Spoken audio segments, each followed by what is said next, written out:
Right. So what drew you to pursue the saxophone? Oh wow. Straight out of the gate, hot question. I know. Hot question, right? Well, no, it was basically my mom. I mean, she was into music, into jazz.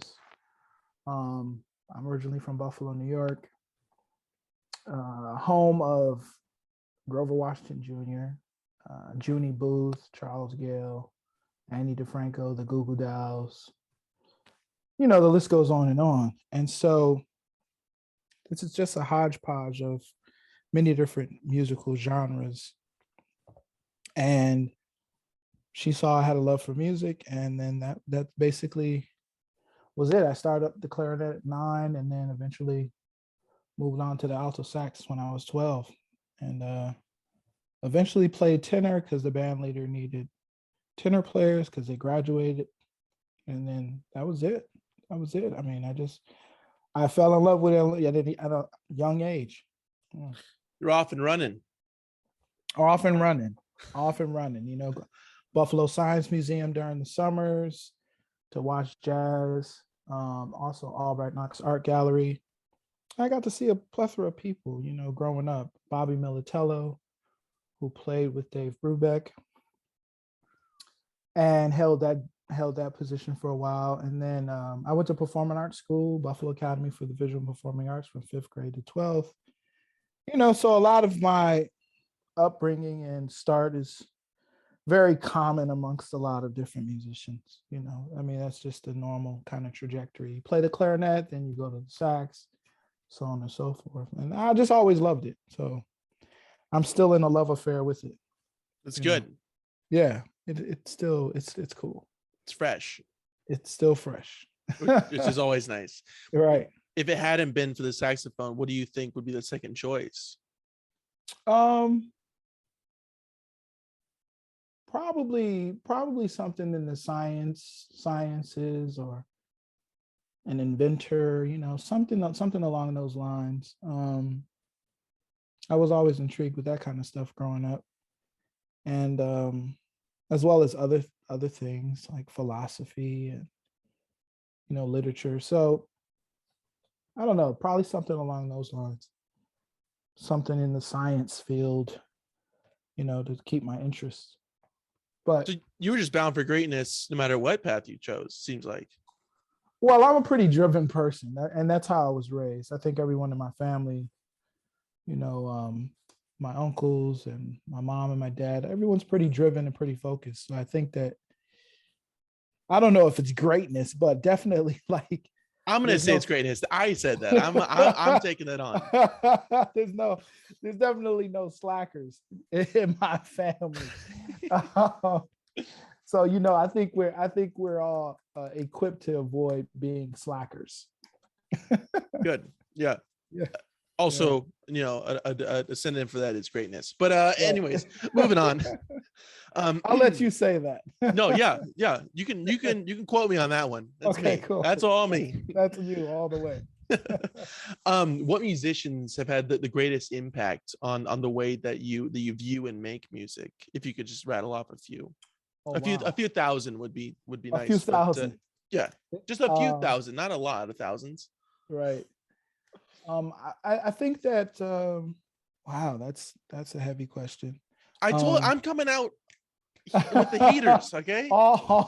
You're on all cylinders. It only gets harder from here. I mean, this is just entry level stuff. Right. So I'll break that down into a few different categories. All right. I love it. Obviously, initially getting into music or whatever, there's obviously there's the first initial influence of Charlie Parker, who's an influence on everybody. But I'll name a few other people around that time period I was listening to. At the time when I had the alto sax, I also was very much influenced by Angela Christie, who was doing primarily gospel music. Most people don't even know.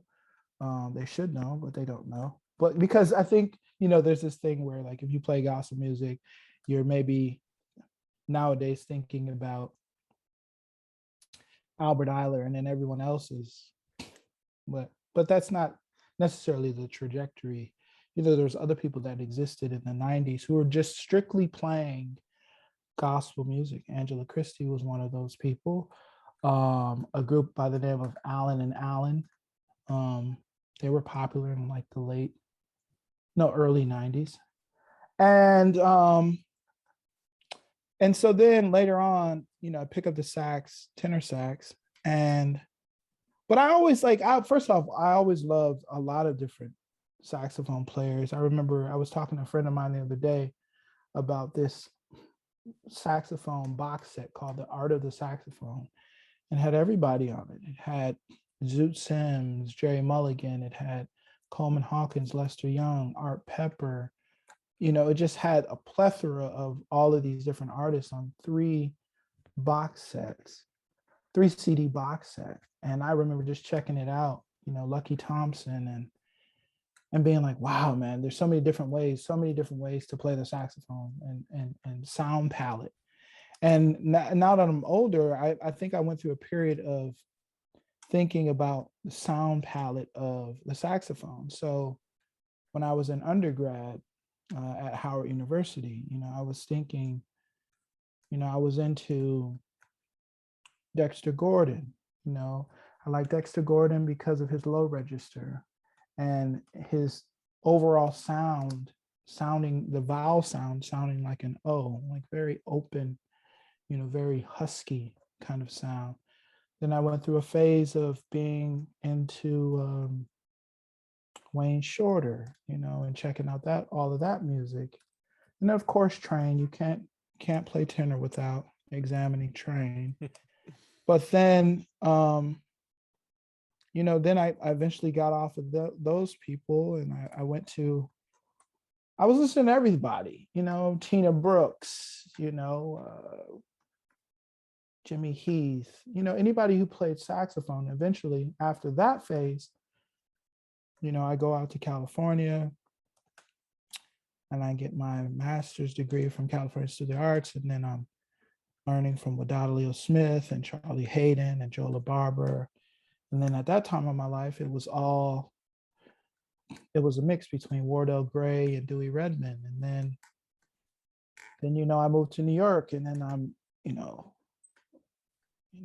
so I just went through different time periods. I can't really say one person because, like over COVID, I've been listening to Bill Barron. Bill Barron is Kenny Barron's brother, an amazing saxophonist, tenor saxophonist, about Coltrane's generation. He's got this amazing album called Motivation. I'd urge any young person to check that out. And then I was listening to Teddy Edwards over this COVID, and Sonny Chris. And then I'll go back and I'll listen to David S. Ware or Frank Lowe or Frank Wright, many different people, Henry Threadgill. So it just depends on like what sound am I trying to hear, so it just depends. But going back to your original question, I think when I was a kid, the saxophonists that were the most popular in my time period of growing up was definitely Joshua Redman. We're talking 90s. So, 92, 93, I'm 10 years old, 93, I'm learning, and then I'm in learning clarinet,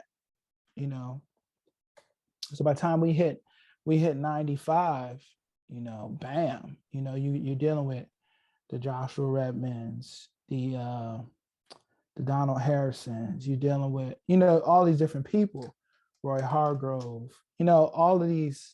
It was a specific time. So, and I went to performing arts school, so I had the luxury of being surrounded by music, 24 hours a day.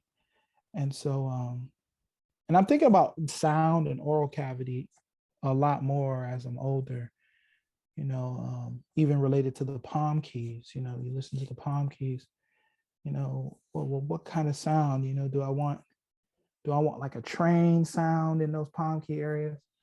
And now when you listen to a lot of, because a lot of things have become very standardized via saxophone, you hear people playing the upper register of the horn in very similar ways, just because things evolve, and you have Mark Turner or, his predecessor, Warren Marsh.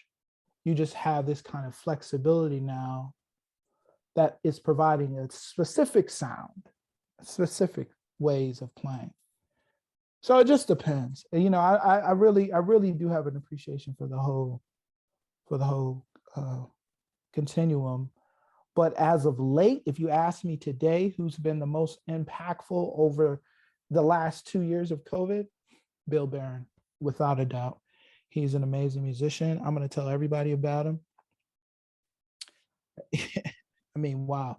Can compose, could write, could play inside, outside. He played with Ted Curson.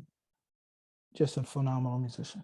So that's what I'm on right now. But I have a whole love for the whole tradition. And I've checked out a lot of people at this point in my life. That's great. That's great. Yeah. So I don't know if that answers your question. It sure does, and I like the answer. Not Okay. only the answer, I like the answer. Okay, all right? cool. Yeah. Cool. But you said you jumped around different schools in your college years. Yeah. What drove you out to the West to go to school? Just want a little change of pace? No, I think what it was I met a sax player when I was in high school, by the name of Kelly Corbin. My mom took me on a cruise when I graduated from high school, which was very nice of her. Where'd you go? What's the destination? I think it was the Bahamas. I think we went to the Bahamas. Yeah, I'm sure it was the Bahamas. Very nice. But anyways, I was only concerned with going to this club, hearing this music every day. Kelly Corbin was a sax player playing on a cruise ship and playing. I was in that club every day, any day, just to hear the music. And so I kept in contact with him over the years. And eventually, I think my senior year at Howard, started to learn about California Institute of Arts from him. He was telling me, yeah, I'm going to Cal Arts. I said, wow, what's Cal Arts? He started telling me about the history of the school. And I said, wow, this really sounds like, specifically because of my mindset at the time, I'm always been curious. I've had a relentless curiosity my whole life. And so I was just like, wow, I need to really know about this school. And then once I discovered that Wadada Leo Smith was there, and Charlie Hayden, and then Joe LaBarbera, and then Alfonso Johnson, and the list goes on and on. I said, wow, man, I gotta go to this school. I have to meet these folks. And it was an amazing experience to be there, to hear stories about Ornette, to hear stories about Bill Evans from Joe LaBarbera, to playing with Alfonso Johnson after I graduated, who was one of the members of Weather Report, and being able to play some of that music. So, and seeing scores, actual scores from Wayne Shorter, which, not everybody in their lifetime gets to see that and play with people who have played with him in that era. So I thought that was really cool. I still think that was an amazing experience. And shout out to Alfonso Johnson, who phenomenal bass player. But so yeah, that's what it was. It wasn't like, I will say this much, in my life, I've never thought about music in terms of location. When I was a kid, I just wanted to play music. I didn't care where. It's funny because I ended up moving to the places that I never really thought I would end up, which was New York. And then I lived in California for 4 years. And California is cool, New York is cool, but I just always wanted to just play music, at all, at where the music was happening. But the music was happening where I was from. But I had to move from Buffalo in order to, for me, specifically for me and my mindset, I needed to grow. I needed to grow up and prove to myself that I was ready for the world, move away from home, from mom, from friends and cousins, and really get my, get my butt kicked, So It's important sometimes. It is. yeah, yeah, Really. for sure. Would you be on a different trajectory with your music if you hadn't gone to, I mean, down to New York and in LA for a bit? Do you think you'd be on a different path as of right Yeah, now? I think, you know what? I think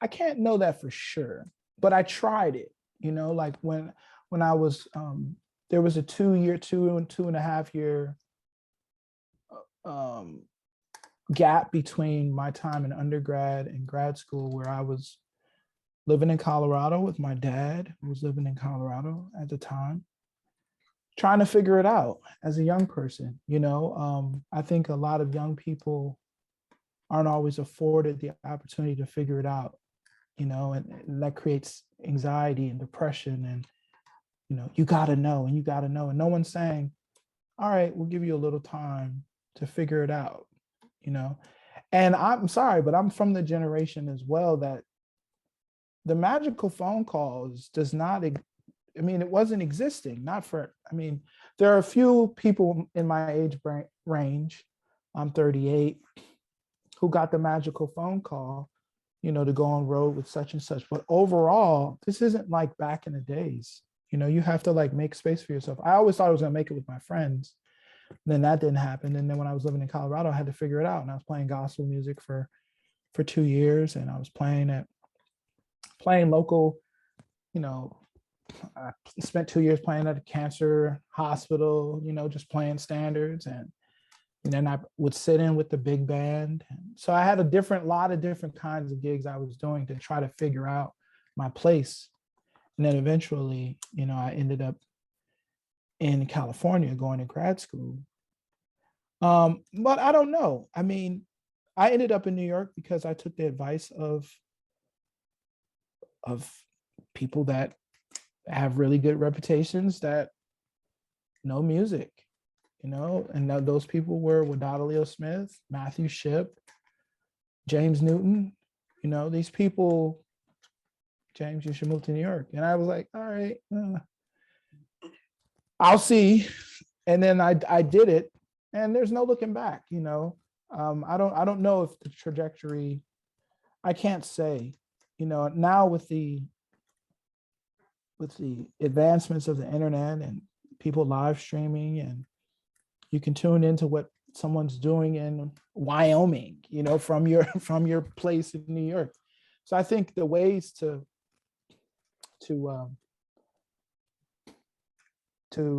experience music has changed. And I don't necessarily know anymore if you have to go to a place for people to experience your music. But I will say that there are things that being in those cities challenged me on, like there are a lot of great musicians in New York. There's a lot of great musicians in California, but there's a lot of great musicians everywhere. I just finished talking about Bill Barron. There's not a lot of people. There's a lot of people who know him and a whole lot of people who don't know him. Why? Could be location. It's the same thing with Teddy Edwards. The big three, we always talk about the big three in basketball, Kevin Garnett, Paul Pierce, Ray Allen, Well, the big three, if we say a big three in California, you'd have to say Dexter Gordon, Wardell Gray, and Teddy Edwards on tenor sax, right? But then there's this whole New York, Cali vibe, this whole thing that exists. So I don't know. I think even people from my hometown, Carol McLaughlin, Dave Chavone, these aren't big names, but they're big names to me. They impacted my life while I was living in Buffalo. You see, they could hell of players. They can play, man. I remember when I was a kid, Odin Pope came to Buffalo. He brought his sax. he brought his sax choir music to Buffalo. And I was like, wow. And he used some of my teachers. And I said, wow, this is cool. So the concept of like, you have to be a big name to what? To prove that you can play and be a star. Like, no, like right now there's someone that we've never heard of who's burning the house down, and they don't live in New York and they don't live in California. So I don't know if that's, but for me, I feel like it was the right thing to do. You know, it's challenged me. Oh man, it's challenged me a lot, mentally, spiritually. You know, both of these cities, the cities as a thing, ask you, how much do you love it? Oh, you love it. Yeah, but how much do you love it? And then it's always challenging you on that love, you know. And I don't know if it has anything to do with drive or music sometimes. You know, I think that sometimes music,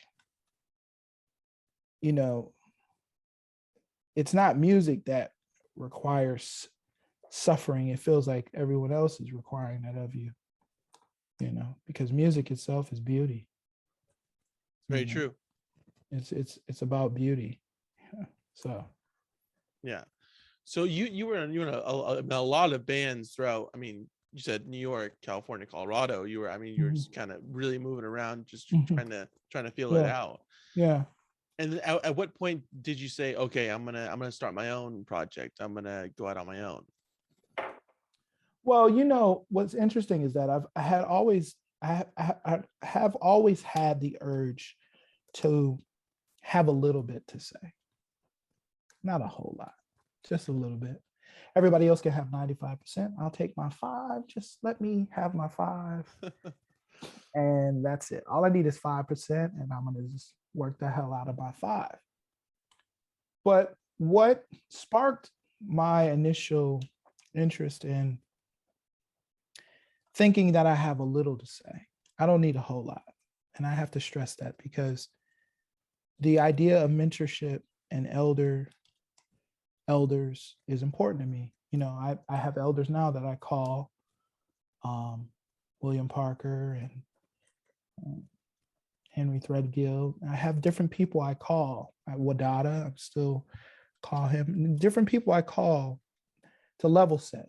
You know, it's a checks and balances. You know, one ought not think too highly of themselves, you know. And so, but what sparked it was when I got out of undergrad, actually. And there wasn't a magical phone call. I was sitting in it with different people, but, you know, nobody was asking me to go on the road with them and none of that kind of thing. So I had to figure it out. And while I was figuring it out, I remember stepping into my father's house. I had all my albums, and, you know, I must have been talking about Joshua Redman and John Coltrane too much. And I was talking about everybody else. And eventually my dad said, well, who is my son musically? I said, wow, never thought about it like that. You know, and that question is something that isn't required necessarily, but it should be, because things have changed. A lot of things have changed. You should ask yourself who you are as an artist. Doesn't mean that you've arrived. It doesn't mean you think you're all that. It doesn't mean anything. It just simply means that you think you have something to say. And that, see, the problem is that when you think you have something to say, and then like the elders don't matter, and then like, you know, all this like, and I think this has a lot to do with the internet, you know, as well. You know, everyone can make a CD, everyone can record in their living rooms, everyone can have their own fan base, curate their own fan base. You know, you have people making goo gobs of money with their own podcasts. You can't tell them that they can't play. Cool. Me, on the other hand, I like to knock on the door of the elders. Hey, would you mind listening to this? You know, or like when I went to Howard, I'm an undergrad. I had just gone, I was in, Buffalo, New York. I was in all county band. I was in the National Honor Society. I had all these things, highest average in music award. And you get to Howard University, you deal with Charlie Young. Shout out to Charlie Young. Charlie Young, who is the alto sax for Duke Ellington Orchestra. James, you can't play. But see, most people, they can't handle that.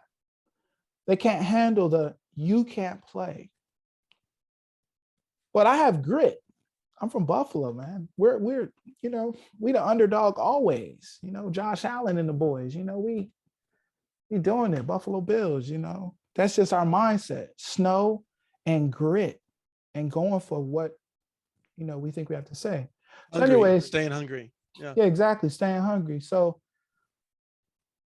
my dad asking me that, but then what ultimately happened was in 2009, an aunt of mine passed away. And in 2009, it was after my first year of grad school. And I went to her funeral. And my aunt was not one to talk about herself. She wasn't one to talk about her accolades. She was just a doer. She was just getting it done. I went to her funeral, and I remember looking at her portfolio. Her portfolio, she had all of these ads. Like, she had made it in Oprah magazine. She had made it in this magazine and that magazine. She had her own natural products business. She made massage oils. She made facial creams. I said, wow, this is a person who didn't waste their life looking for permission to be creative. And it hit me like a ton of bricks.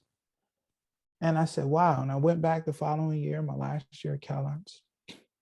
I'm about 26 at the time. I said, I called my dad. I said, you know what? I'm not going to wait.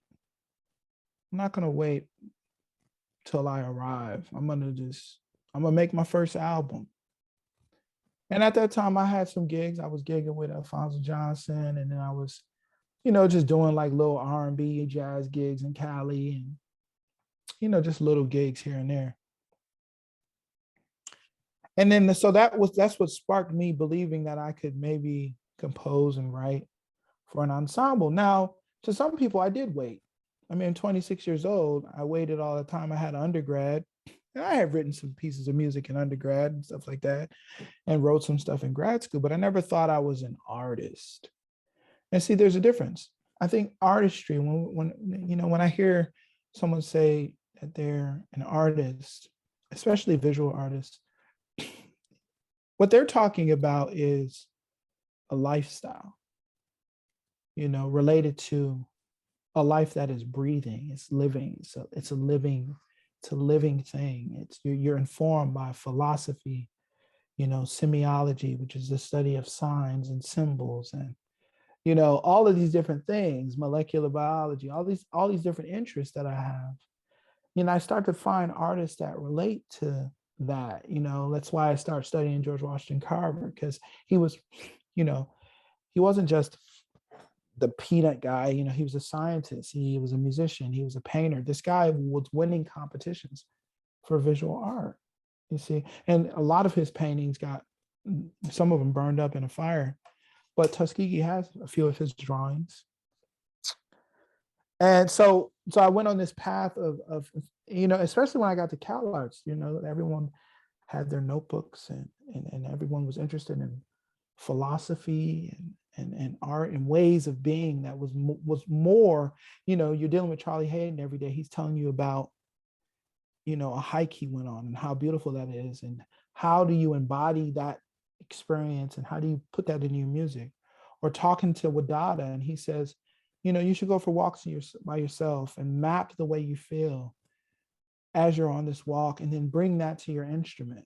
So all of these things, I started to begin to think differently, rather than like, all right, I gotta know my half, whole, diminished, whole, half, diminished. not to say that I don't know those things, but that's like level one. Level one is like producing a good sound and knowing your scales. And then level two is you in school and the person you love leaves you. That's level two. You see, Going deeper, right? yeah, that's when the real music starts happening. Well, how do you deal with that? You delve into it. I mean, You that's go how. into it. Yeah, you go into it and you just decide that that's music. I was reading, because I've been doing some reading over COVID. I was reading the biography of Charles Ives, right? And the Henry Cowell version. And what's fascinating about Charles Ives is that this guy was selling insurance, and then every day composing at 5 o'clock. And someone asked him, he said, well, do you see how does you selling insurance and business relate to music, or vice versa? And he simply says it's all one. And as a matter of fact, some of these people in the business that I'm working with are more creative than these musicians. I said, wow, that was pretty impressive. So I think that, to draw on correlations, and for me, so the concept of an artist and having something to say, like, I'm humbled, I'm fortunate to be able to do what I'm doing, but I don't think that I'm all that, and I don't think I've arrived. I think that I'm just on this path, but it can be easily misunderstood. That's why, thank you for having me on this interview. Thank you for coming on, man. I really do appreciate it. Yeah. You know what I mean? Because I think that there is this thing that it's the immediacy of now, right? It's like we have all of this technology. Why do I have to wait to go talk to some older person when I can just be in my living room, create some video art, sell an NFT, make 69 million, and bam, I don't need to talk to an elder. I don't need to know, I don't need to know anything about collage, abstract expressionism. I don't need to know any of that. All I need to do is be at my house and make whatever I think is art, and then somebody out here will buy it. Well, that's cool. I'm not knocking the people who want to do that. Go ahead and do that. That's their path, sure. Yeah, for me, I enjoy the cast iron skillet. I enjoy the long game. The long game. I enjoy the process, just like, okay, I'm picking up these long tones. I'm doing these long tones every day to eventually one day this note is going to sound different than how it's previously been sounding. So yeah, I just always have had a knack for wanting to express myself. I respect tradition. I respect lineage and aspects of paying dues. I don't think we all should be suffering all the time for this thing, which that's a whole nother podcast. But I hope that answers your question. It sure did. Yeah. Right. Were you nervous the day of your first show with your own band? Were you like, oh, we're finally doing this, or did you feel ready after embarking on the journey? You know what? It was when I made my first album, which is called Moments. Most people think my first album is Divine Travels on Sony, but it's not.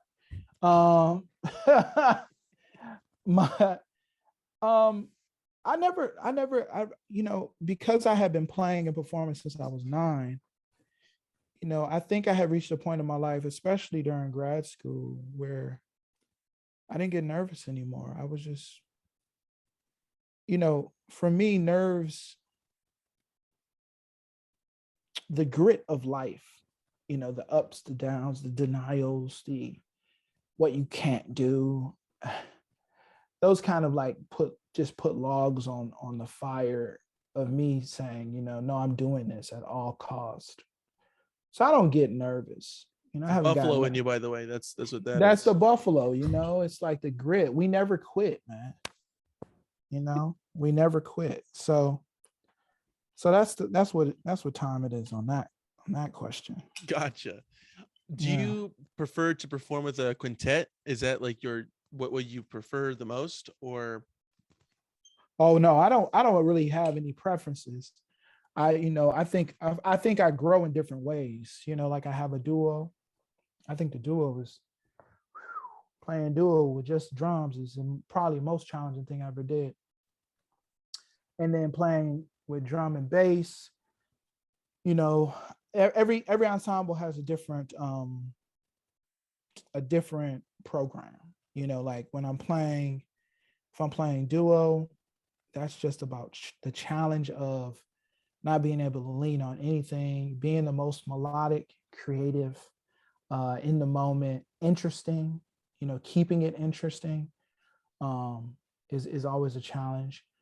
When it's a trio situation, bass, drum, or bass, or cello, drum, sax, which is what I've been doing lately, that's just chasing energy for me. Meaning, like everything is about propulsion. Like I'm writing tunes that are propelling forward, i.e., just like a punk rock band, a power trio with a sax. Everything is like rah rah rah, and energy? then Yeah. energy. And then with my quartet, bass, piano, drums, sax, what I'm thinking about are my concepts, molecular systematic music, um, which is specific harmonic devices, basically just related to the four basic triad groups: major, minor, augmented, diminished, and then your intervallic preference against those, and then how to build and interweave them,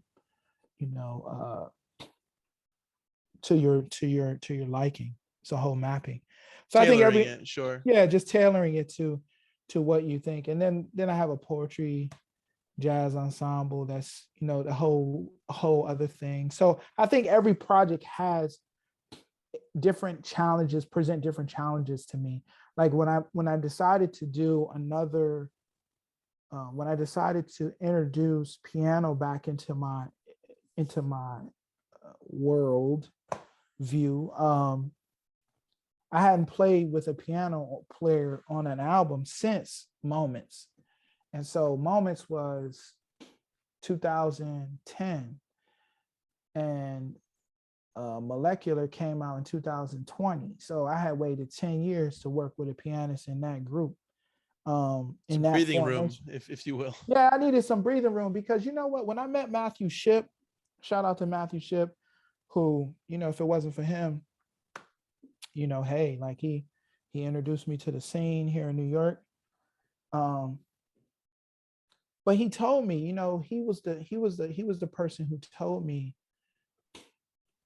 hey, had you ever just played with just a bass and a drum? And he had brought Sam Rivers' rhythm section to the residency that I was at at the Atlantic Center for the Arts in Florida.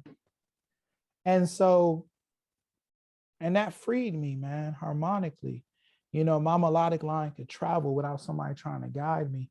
And I could create the harmonies within single lines myself, which is not anything new. I mean, that's essentially what Ornette was doing. But I gravitate towards that way of playing naturally. And I went through all the traditional trajectory. That's another thing. I think nowadays, these divisions and this person plays this is lame, because technology doesn't even agree with these categories that we're playing.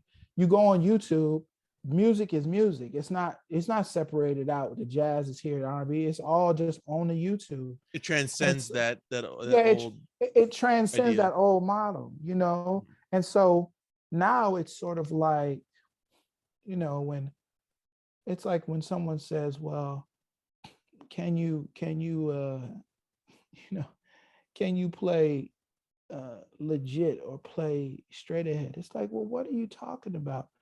I went to school. I should be able to play a little bit of something. I mean, I'm like, there's like so many students graduating every year, hundreds of $1,000s in debt. I hope we can play a little bit of that music. I mean, give me a break. I'm playing the music that I want to play, man, you know, and I'm having fun doing it. So And that's at the end of the day, it's like, yeah, you want to be into what you're making, because yeah. it's So if you're not into it, then what are you doing? exactly. So by the time Matthew Shipp said that, I had a long time of no piano players. Then eventually I had a guitar player on board with me. And then now I have, and I play with Orwan Ortiz. And it's been great having a piano back in my life. Um, challenging, but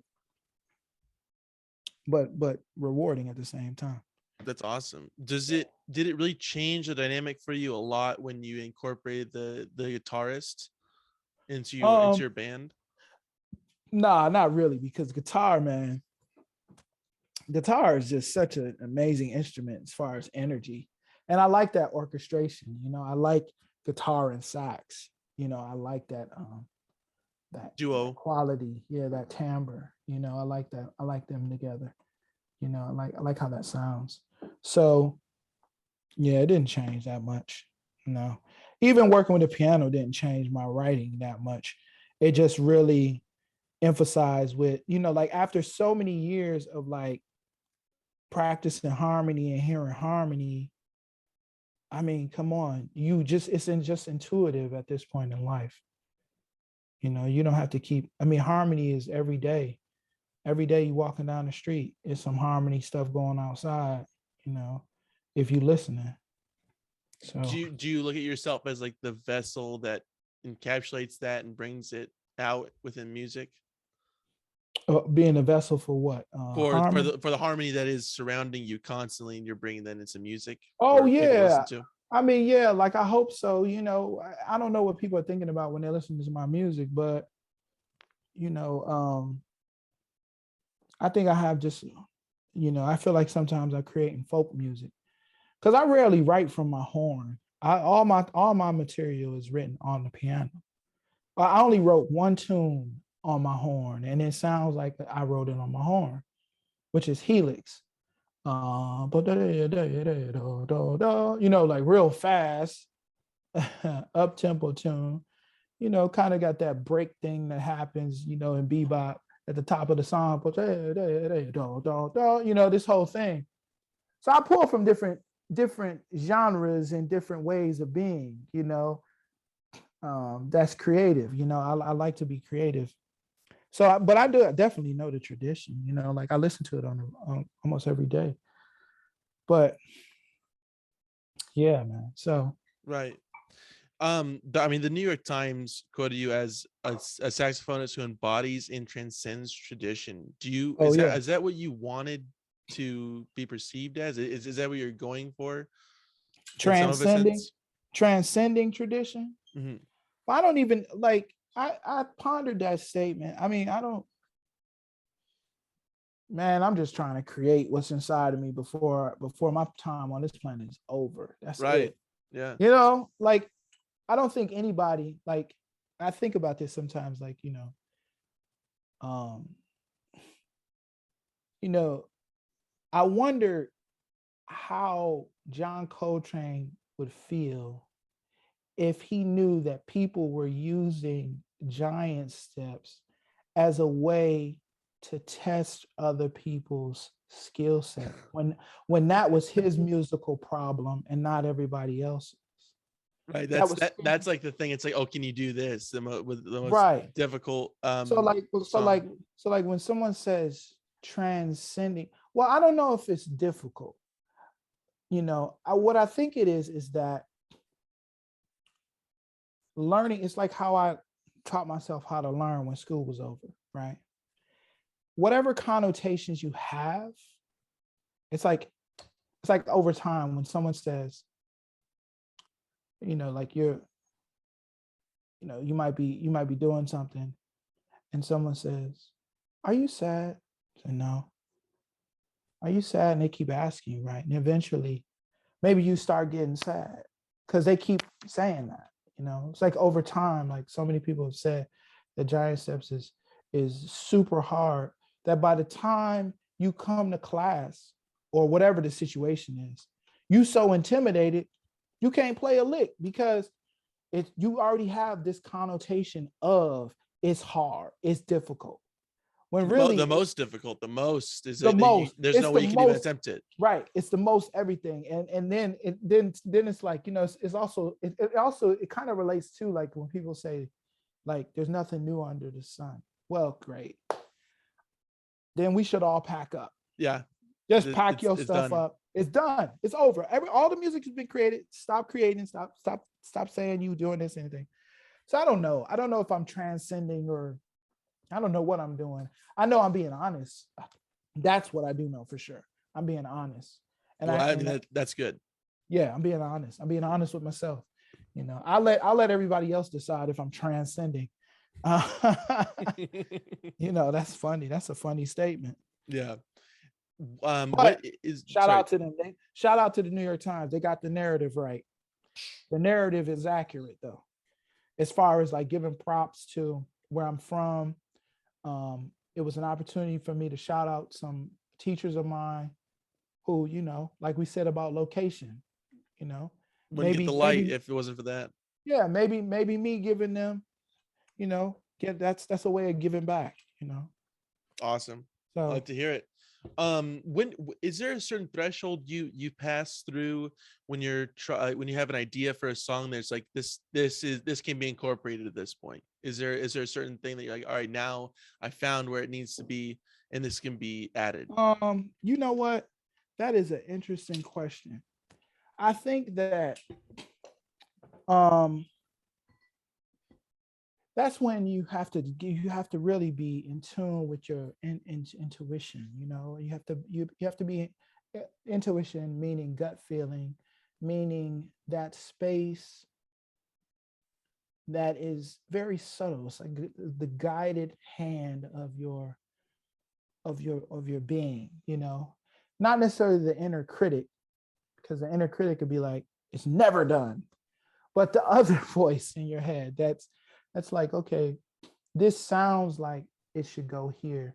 And a lot of times for me, it's like a feeling, and it literally feels like, it's like almost like when you hear a cadence at church, and that the song is boom, boom, boom, like that intuition. Or you could say that your ear is leaning, or your audio perception is telling you that it should resolve, so they claim. It's anticipating something. But it could be that intuition is the anticipation of something that isn't quantifiable. You just know that it feels right. It's like when people say they just knew, they stepped into the room, they looked at this person, knew that they loved them. Wow. Okay, I can get with that. So it's like that kind of vibe. Right. Really. But you know what? It's really, I learned that sometimes, it's just like, I feel like, I don't know. I feel like there is maybe some gifting there where like I have ability to like really hear strong melodies. Like I have an affinity for strong melodies, not necessarily only the ones I've composed, but like other people's melodies, that kind of speak to specific formations, Right. intervallic formations, Mm-hmm. Like one of my favorite tunes is if I was teaching a young person a major scale, I would have them learn just the first part of My One and Only Love. Then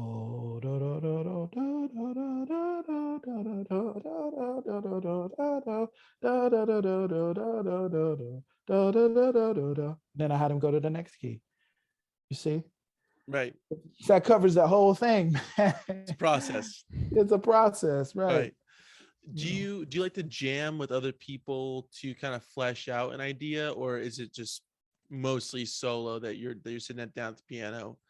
Sometimes the horn, but mostly the piano to flesh out a song.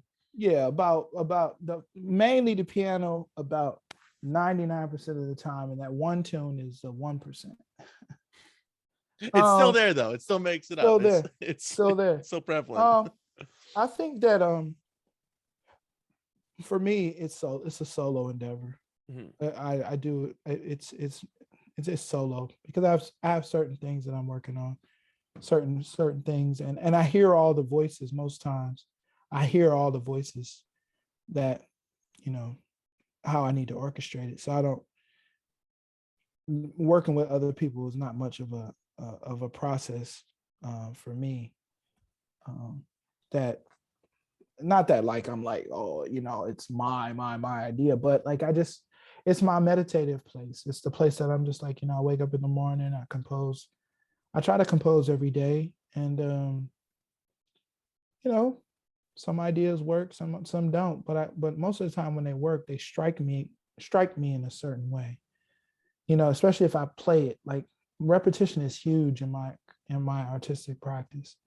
I'll play something, and then the next day I'll play it again. If it strikes me the same way it did the day before, I'll keep playing it.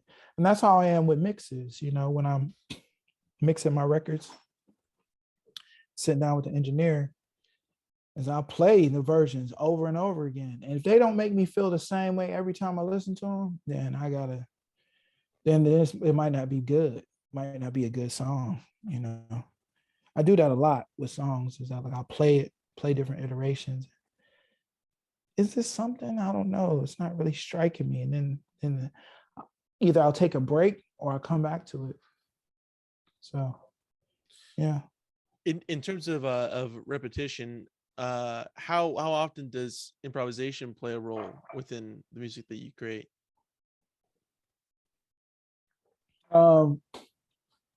What's interesting is that the whole premise of molecular systematic music was based on improvisation.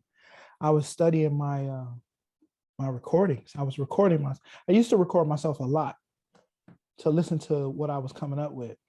And then I would transcribe those ideas. And so I would transcribe the ideas that were improvs. And that actually helped me a lot. It definitely helped me out a lot in terms of just hearing how I was developing the melodic line, because then it's different than playing. Like when you're playing, you're kind of thinking knowing what you're doing. And you do, but like when you hear yourself on record or recording, then exactly. You hear those things that you've been working on specifically, and so there's some people that think improvisation, they don't even believe that it's possible to really truly improvise because you have information in your head, right? So you already have, like, it's like me and you are having this conversation. You understand what I'm saying. I'm speaking English. I'm formulating my sentences in a way that says, wow, this person has spoken the English language before. Right, you're pulling from already past experiences to Right. formulate what you're doing. Right. So then to say that I'm improvising would almost imply that I have no past experiences and my brain is going to immediately flesh out new ideas without any preconceived notions, right? Preconceived notions or anything related to any finger positions that I've already, Have but learned. exactly. But the goal is to not be predictable, so Right. yeah. What goes through your mind when you step on stage to perform? When you first hit that stage, what is your thought process? Are you thinking about anything, or are you thinking about nothing? My main thing is crush, period. But I think my main thought process is always, give it your all. Like I go to every concert with if this is the last time playing, make it count. And that's pretty consistent over my life. Is like, I don't want any regrets. And I don't want to think after a concert I didn't give my all, because then that would just be like, that would be lame, because then why even go up there? Yeah, if you're not- exactly. yeah. And then like, why, if you're saying this is what you want to do with your life, man, why go half on it? Does it make sense? Right. And then what do you think about immediately right after you finish a performance? What's going through your head then? Okay, cool. We're done. On to the next thing. I don't even spend time thinking about whether or not I sounded good or any of that. I'm just more so like, it's over. It's done. Yeah. It's over. It's done. When do you receive a different reaction from the audience when you play overseas in different countries and whatnot? Oh yeah, without a doubt. I think it's especially because I don't go around labeling myself as this or that musician. I kind of let people decide whatever that is. I'm just playing the music and creating music. I'll let other people judge it. However, I will say that when I play overseas, it seems that they have a more affinity for stuff that's on the fringes, because I play sold out shows. I've done that a couple times because over 6 or 7 years, I play a lot of different venues and it's packed, and the response in America isn't as much, for whatever. I think that's changing, because of different elders who have made headway to get people to see the beauty and on the fringe music. But yeah, the responses, that's how I sustain myself for years, is going overseas. Do you have a favorite country to play? Well, I love all of them, but I enjoy Italy. Very nice. I really enjoy all of them, really. No, you already said your favorite. You can't go back on that. You already said Italy. That's I already it. said it. Yeah.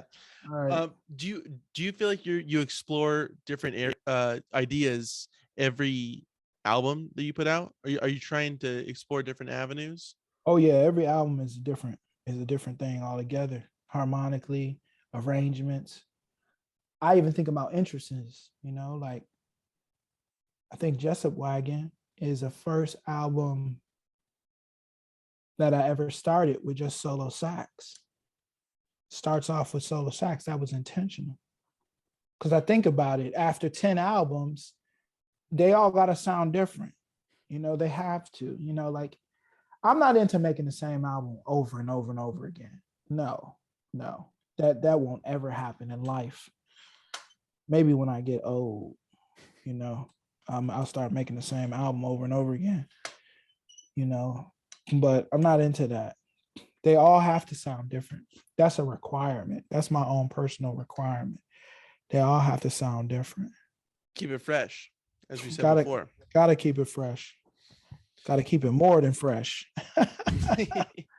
James, it's been an absolute pleasure, sir. I really appreciate you sitting down and talking to me. No, thank you for having me. But before I wrap this up, I'll do some promo. So the people can stay up to date with you at jblewis.com. Is that the best place? That's the best place. jblewis.com has everything, albums. It will start having my performances. I have quite a few performances coming up. I'm actually going to be on tour in California. I'm going to California, Portland, and Seattle. Those dates are February 24th, 25th, and 26th. I'll be in LA on the 24th with Chad Taylor and I. We're going to be going on tour. So, so that's where it's at, and fantastic. And also the Instagram too. People should go follow that. Instagram. And that's James Brandon Lewis. Yeah. Yep. James. I know Brandon Lewis. I just Yeah. wanted to make sure that you knew that I knew it. Okay, yeah. I appreciate you knowing it. And yeah, I burned in my brain. And you're on all streaming platforms. Whatever the Right. people listen to, that's where they can find you. That's right.